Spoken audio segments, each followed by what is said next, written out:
Just by a show of hands, how many of you were on the last call? Awesome. So for those of you who weren't, we spent some time, we spent some time talking about the why we wanted to form a network.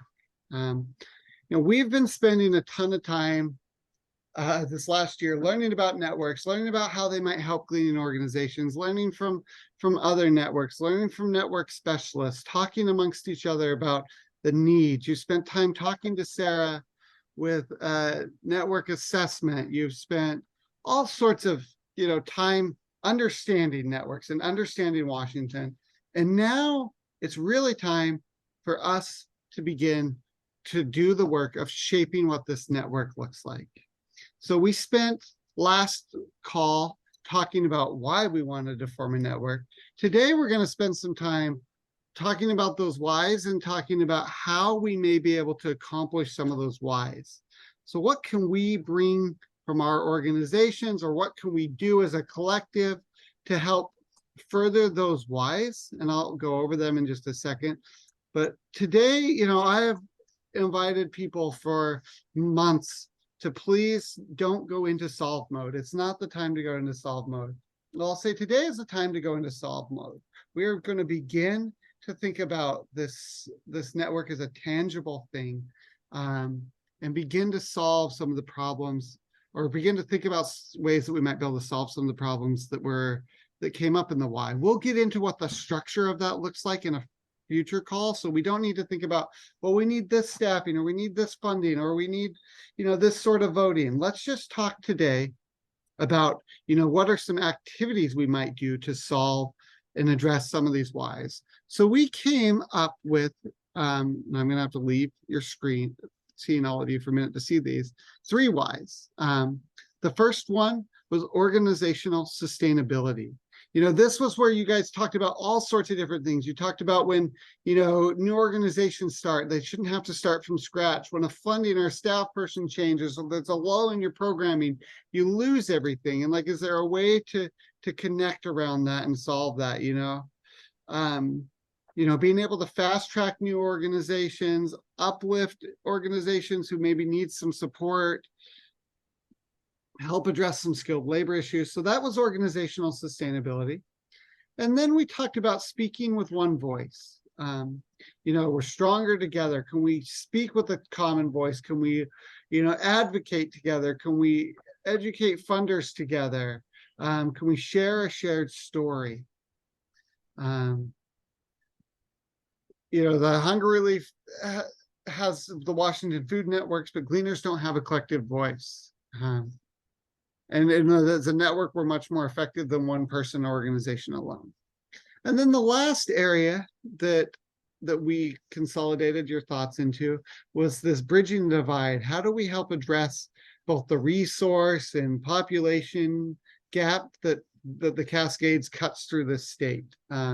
Is there ways in which we can support each other across state? Is there ways we can share resources, share produce, share the mismatch that's happening there that may happen between volunteers or number of farms and all the rest of that? So we're going to spend some time doing that. Before we do that, we're going to drop into some small groups. These breakout groups will give us a chance to get to know each other better, because we can't do any of this work if we don't trust each other, and you don't trust people you don't know. And so we've been very explicit in building trust and building relationships in this network together. We're going to spend a little bit of time doing that. So this is going to be a 2-part breakout group. You're going to be in there with 3 people. One of you might be 4. I haven't done the math yet. But in that group, you're going to quickly go around and share what's a major accomplishment that you've had in this gleaning season, or something you're proud of. This should take like 30 seconds each. This is your chance. You can say where you're from in that sense, that there too. Share, take between them 2 to maybe 3 minutes doing that as a group. And then we're going to do something called a give-get. And we may have done that with this group before, but what we would like you to share is one thing you can give to the network and one thing you need from the network. And So in your groups of three, what's one thing you can give? What's one thing you can get? And I hope that you keep in mind as you're thinking about these three focus areas, which I'll remind us all again, are, bridging the divide, speaking with one voice, and organizational sustainability. So if you have give gets that fit in that space, awesome. If you don't, that's okay. Just share your give get. So instructions for the breakout groups, we're going to have, let's say like 12 minutes in there. First is to go around the circle. All three of you share the thing you're most proud of out of this gleaning season, or in the last year if you're not a gleaner. And then the second one is a give get. So something you can give to the network, something you can take away from the network. And we'll have about 12 minutes in those. Has anyone else created these, or I'm on it? Just want to make sure I wasn't stepping on anyone's toes there. All right, so we're going to go into those rooms, and I'll bring you all back in about 12 minutes. It's good to have all you back in the room. We just got a couple rooms left. It can feel like that time is always really important to being in these small groups and having a chance to share and chat with each other and learn about what each other has to offer the network and learn about what each other needs from the network. It's a really, really valuable time for these calls. So encourage you to take time to get to know each other better as you have chances in real life. We will be seeing all in person in the spring, but as you bump into each other, take some moments and hear about what's going on, what others have to offer. So we are going to, hold on. We are going to break into some other groups. I need to figure out how to do that real quick. I need to close a room. But I'll just introduce what we're going to do, and then I'll create the rooms. You guys get to self-select into the room that you want to or feel most drawn to and want to add the most conversation in around these whys. So, if you feel drawn to bridging divide, join room 1. Room 1 will be for bridging and divide. Room 2 will be for speaking with one voice. And organizational sustainability is actually just going to stay here. So room 1 for bridging the divide, room 2 for speaking with one voice, and organizational sustainability, you're going to stay here with me, I believe. Just a second, and I will recreate these 2 rooms and let you choose. So, yeah, if you want to talk about bridging the divide, join room 1. If you want to talk about speaking with one voice, join room 2. If you want to talk about organizational sustainability, stay here. As you join those rooms, I'll remind our hosts to just let you know that this will be the start of the conversation. This conversation will continue on, and we'll talk about it more after. But if any one of you feels compelled to lead those conversations, just keep that in mind. So yeah, go ahead and join the room. Room 1, bridging the divide. Room 2, speaking with one voice, and organizational sustainability, stay here. Great. So I guess all of you want to be here in organizational sustainability. If not, you can just ask and I'll send you away. I'm going to just drop into the chat the comments that lived under organizational sustainability to get our minds thinking. So this is the stuff people shared. And yeah, what are you guys thinking when you think about organizational sustainability that are some of the tangible things we can do to begin to build and address some of these issues under organizational sustainability?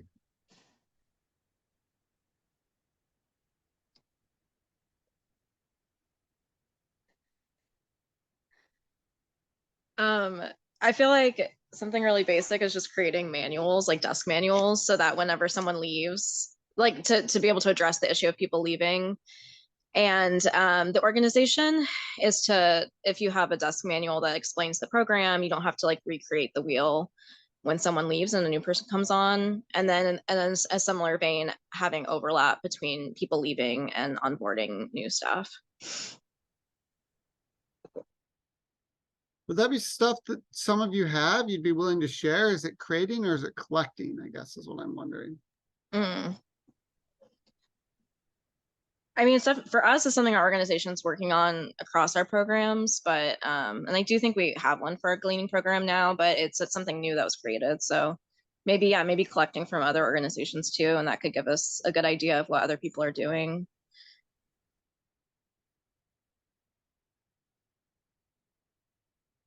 Is that something that's available? I know there are resources on at least like the Association of Cleaning like the nationwide one. Is that a resource that's out there, Sean? Yeah, so we on the nationalgleaningproject.org, which is a project we did with the CAF Center in Vermont, there's a list of some shared resources. I'll say it's pretty sparse though. You know, there's a few dozen resources on there. It was really difficult to get people to share them. Because I know that all of you probably have 5 or 6 written resources you're using in your gleaning program, from volunteer waivers to farmer waivers or whatever. But I don't know if people felt like, oh, that mine's not that good, or they just never got around to sharing them. But it's sparse. That's on the national website. But nationalgleaningproject.org, it's run through the CAF Center at Vermont Law School. And I know that Maddie may be able to speak to this, but um, the Harvest Against Hunger had one, right? Did you guys have a resource that the Vistas use, or maybe Maria knows this? I don't know who created it. I can't remember. There's a resource guide that's on Harvest Against Hunger's webpage. I think it had its own tab that says resource guide. But yeah, in a sense, it's I guess you could say, I guess like its name, and it's things that Vistas have created based on like what they learned for the year. So there's things on like how did they do volunteer recruitment at their sites, hopefully sharing both the things that did work and the things that didn't work. We're also looking at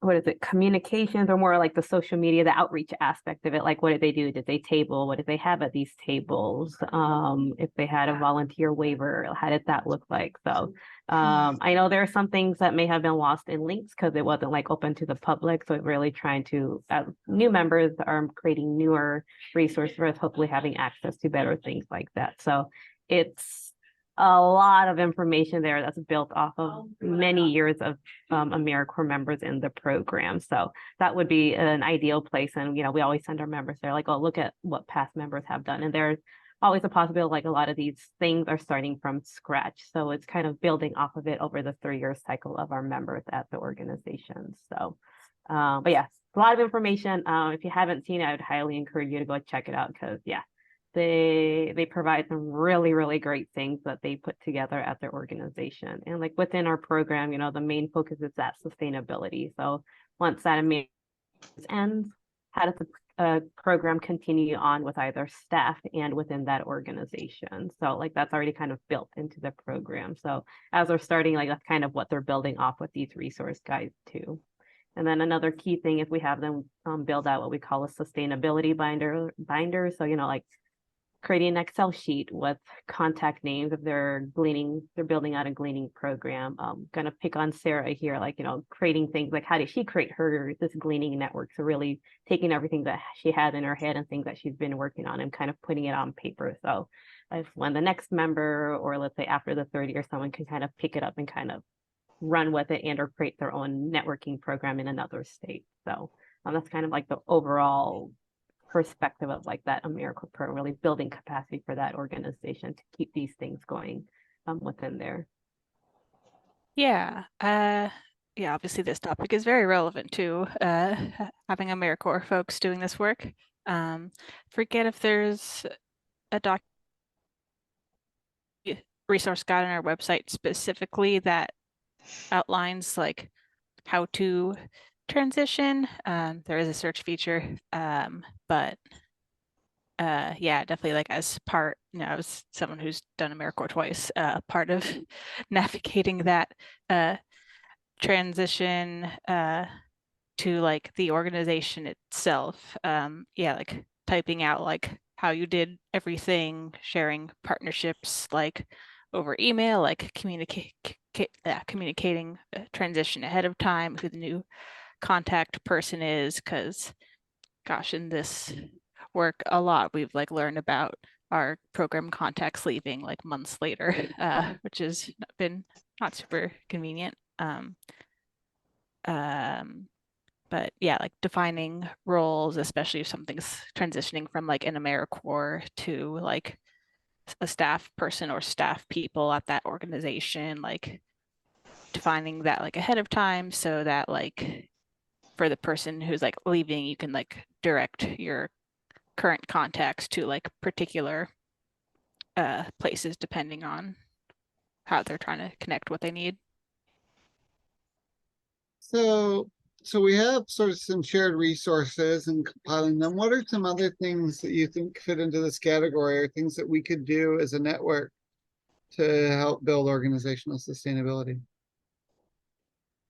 One thing that came up in our breakout conversation was that Kathy brought up was like where funding comes for each person's program, because currently, at least at the Ballard Food Bank, it's there's no extra funding for this. It's just like I feel like a part, like a element of developing this sustainably is to make it as low budget as possible so that we can keep on doing it. So I would, just to be realistic with, if it was to expand, if there was more potential, how y'all maintain it financially is something I'm interested in. So you're talking about how we sustain the network financially, or how people sustain their gleaning programs financially? Can you just clarify a little bit for me? How people within the network sustain their programs financially. And are you wanting this to just be like I guess, is the question for the network at large or for programs in this? No, I think it's a great comment. It fits. I just wasn't sure what you were saying, like how the network sustains itself or how the programs sustain themselves. I just wanted to make sure I captured it correctly. Yeah, no, individual orgs. Is there ways that you think a network could help with that?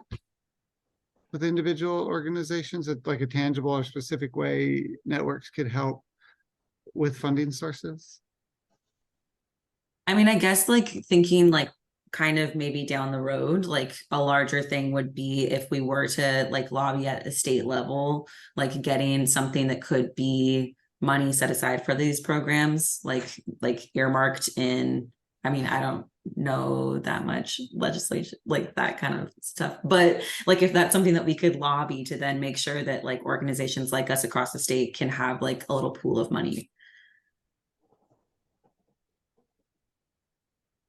Thank you. I got a lot of things from there. It's like lobbying for state funding for gleaning, some sort of pool or shared funding source.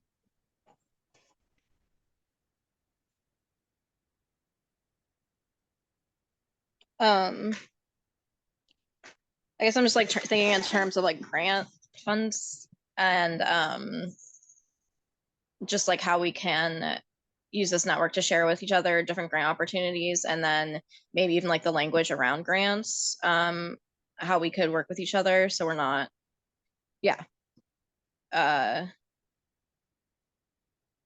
so we don't each individually have to come up with ways to apply for different grants. And then also I'm wondering if there could be collaboration between organizations for applying for funding.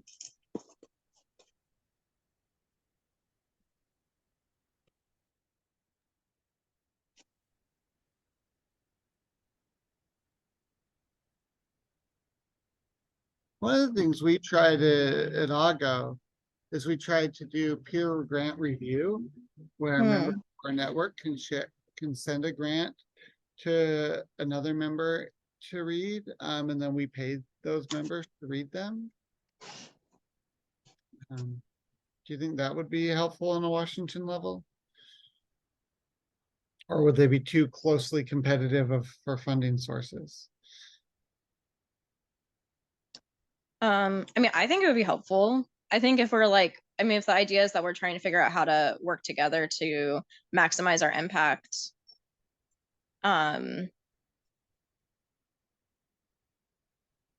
don't know, I feel like that kind of leaves competition out of it, but yeah. That's me being idealistic. Okay, we can be idealistic for a minute on these calls.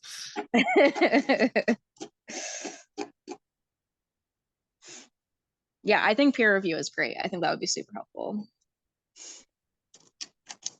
I'd love to hear from some other people. There's several people we haven't heard on yet. I'm not going to call on anyone yet, but if you haven't spoke and you've got some ideas, love to hear them.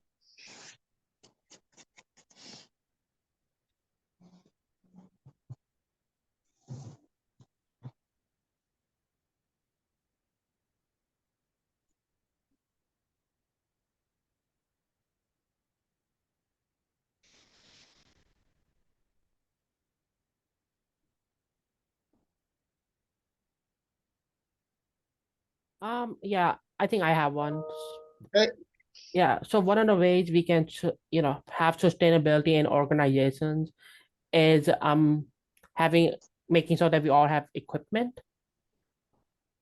So one way we can do that maybe it's like have some kind of a page that's like an Amazon wish page that we can use this equipment, we can use this, we can use this. So all of us can look out for those equipment if we come across them and say, hey, so I found this piece of equipment that you are looking for. Here's the contact information and get in touch with them to purchase it or get it as a donation. I love that.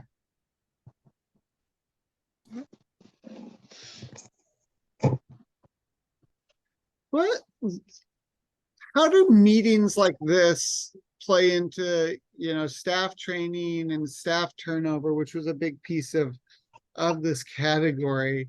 At AGO, we host like these monthly coffee chats, but, is there a format of meetings that you feel like maybe would help with sustainability of programs? I think I'm wondering like both like consistency or timing and also like content, like is it training, is it peer chats like this, what is?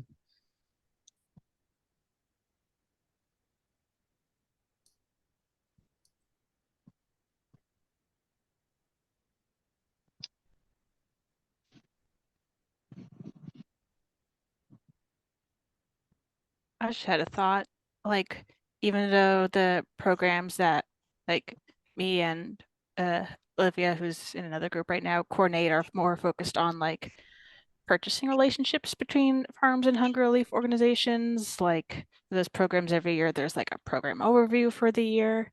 And maybe, well, and it's hard to tell who actually like reads all the fine print and we try to make it concise, but have like a note somewhere saying that like if like you or whatever like our contacts from your organization leave during the year, please let us know ahead of time and provide us a new contact so that we don't end up being like ghosted for several months when we have like reporting and like program and spending deadlines to meet. So you're suggesting some sort of like yearly network operation manual or something? I'm struggling to put it in words, but I just want to make sure I'm capturing it. Or just like as far as like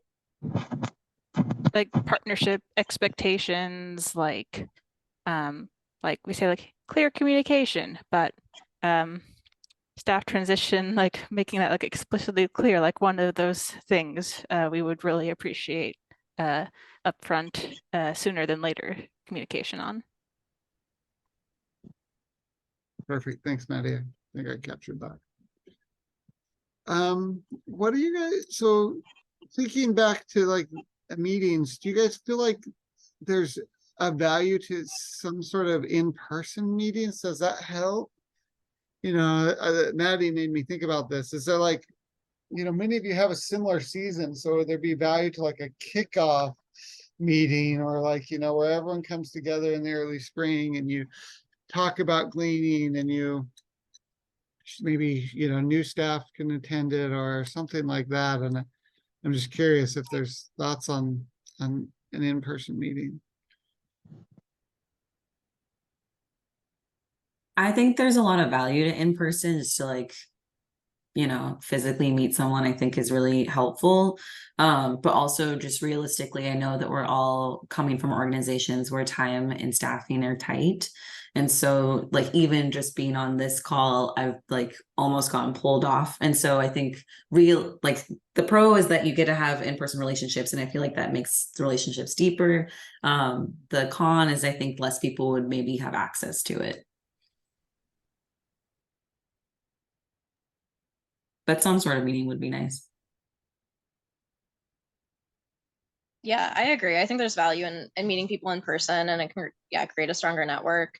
I'm wondering if there's some way to combine it with a gleaning activity to, something that comes out of our discussions, so something that we want to do as a network. And one of those things could be like bridging. I know that Pierce County's been hosting they have access to a lot of larger gleans, and they send out information about like, oh, we're doing an apple glean this day, or like a squash glean this day, and they open up to other organizations. So I'm wondering if there was some way that we could come together around that so it felt productive in more than one way. And Mackenzie, I'm gonna probe a little bit on these large gleans, because I think the Bridging the Gap group got dissolved because there was only Kathy and Sarah in it. So do you guys find value? Is anyone participated in gleans with other organizations? And do you think that's a valuable piece of the network?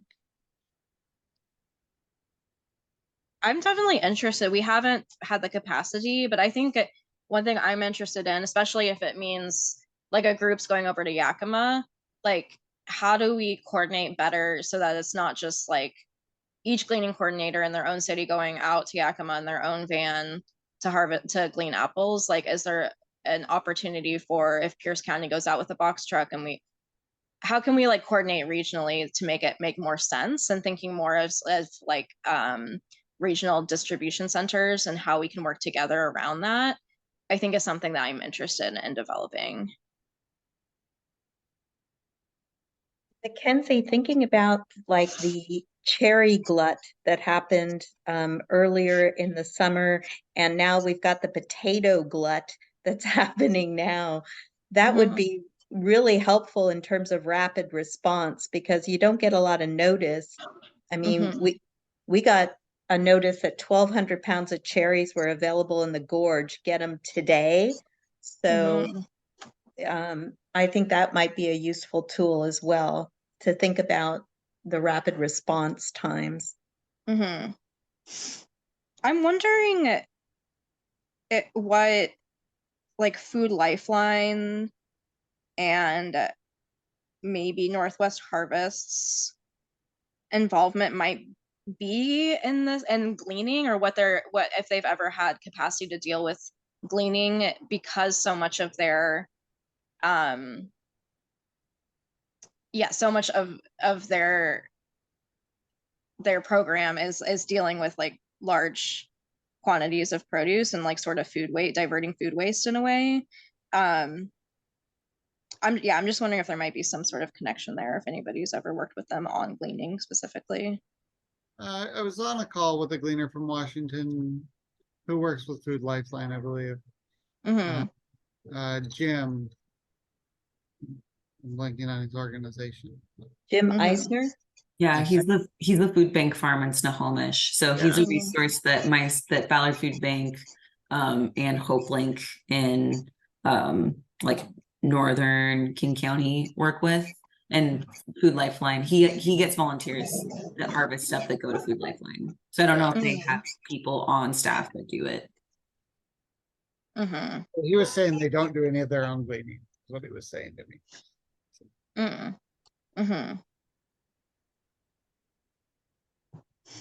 Well, I'm supposed to end the breakout rooms and I got sucked into this conversation, but I'm going to end it now.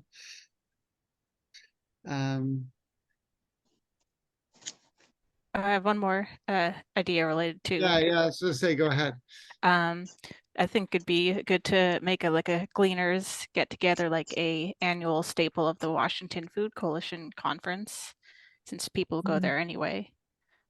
Maybe also on like the farm side, talking to like Tilth Alliance about having that be a thing at the Tilth conference. To try to make more connections on the farm side, make farmers like aware of that, and as a way to plug into food access. What was the first conference you mentioned, Maddie? Washington Food Coalition. It's usually been like late September-ish.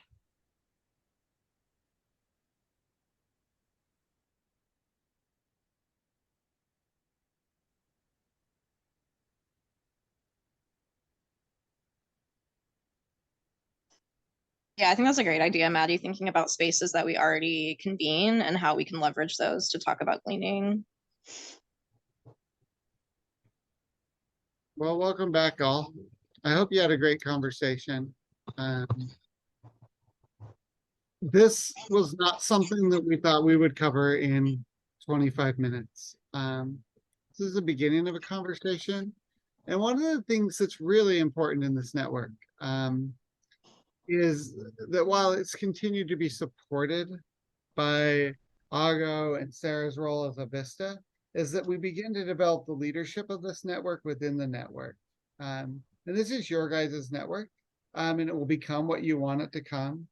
You know, we're committed through the end of this funding cycle and committed to seeking other funding to continue our support with it. Sarah's committed to staying on through another Vista term with us to help support this network. So there's a lot of support, but it's also important that each of you begin to take some leadership of this. So Sarah's going to be reaching out about these calls. And if you're interested in helping gain some facilitation skills with the support of us and facilitating a call around one of these two topics we spent time on today, that would be awesome. So please let us know. Otherwise, we're just going to be hounding you for someone to facilitate.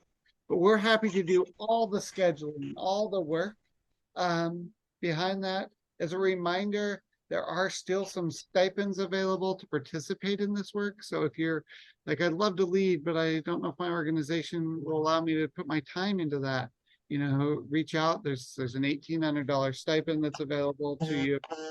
Super easy to get from us to support your work in the network.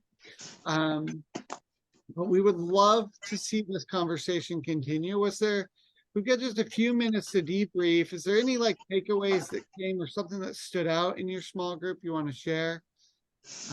Love to get like one or two of those thrown out here so people can sort of see what was talked about in the other groups.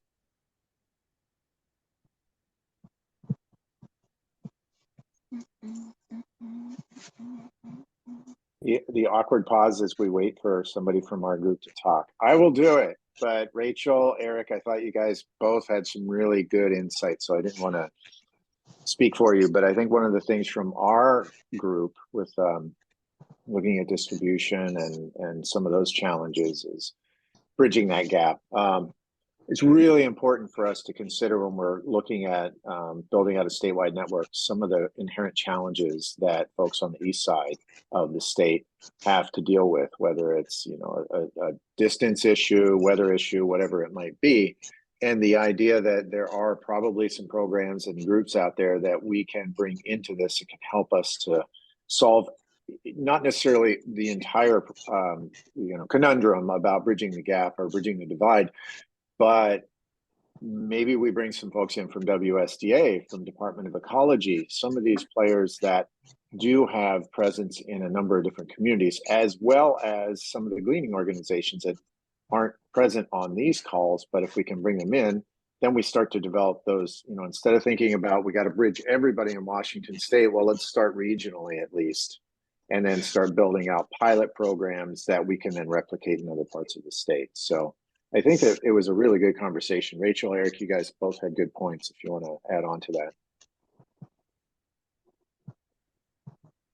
Yeah, I think just to add on, not take up too much time, but you know, we're on the east side of the state. We're the only gleaners in a big area, so the distribution is the hardest part for our program, and we're starting to have conversations about gleaning less because we aren't able to distribute the produce that we're gleaning. I mean, we did, but it took a lot of time and a lot of effort and was not sustainable. So working within this network to bring on other partners outside of just gleaners and ways to help with that distribution across the state, or just keep it over here on the east side, whatever it is that works. Yeah.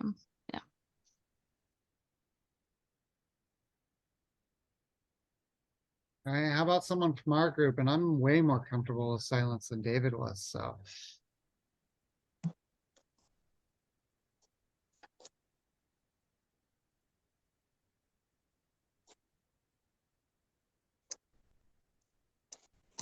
I feel like I always end up talking, but I can talk about what we talked about.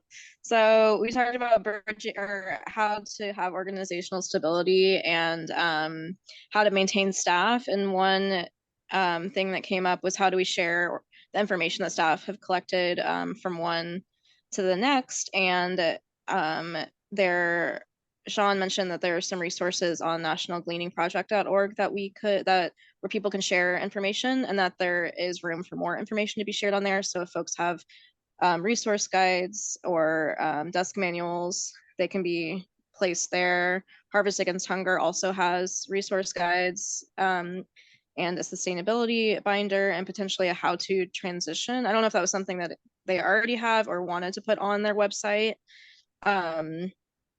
Another thing that came up was funding, where our funding comes from directly impacts sustainability. And so we talked about lobbying as a way to get state or federal money. We talked about having a shared funding or a pool that we could all work with, and then also having peer review for grants as an opportunity to share where different funding stream grant opportunities are, and language used. We also talked about having equipment for sustainability, and on Amazon, like having a wish list on Amazon as a potential source for discounted products or donations. And then Maddie mentioned from Harvest Against Hunger that just making sure that we keep an updated contact list with them will help with staff transition. Thank you all. This has been a great conversation. Please raise your hand if you're willing to help us facilitate one of these small groups. We're going to spend some time small group meeting. We're not meeting in December. Many of you are probably very busy, end of year, trying to pull all of that together. And so we're not going to meet in December. We're going to be coming back together in January with a bit of training. We'll be continuing these conversations in small groups and moving toward what this network looks like. We plan to have an official launch of this network at the Gleaning Symposium that's in Seattle. That is May 1st through 3rd. If you're not planning on attending, please plan to attend. We're going to bring this group together in some form. We haven't quite worked that out yet, but we'll think about how we're going to bring you all together. AGO will have travel stipends and other support to help you get there if your organization's unable to get you there. We really want to have really broad attendance at the symposium, but we also want to have really broad representation. So right now, the call for proposals is open.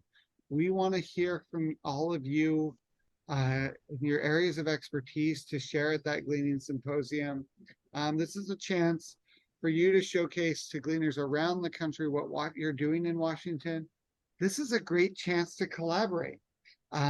So reach out to someone else in your area and put a proposal together. Come and share about that.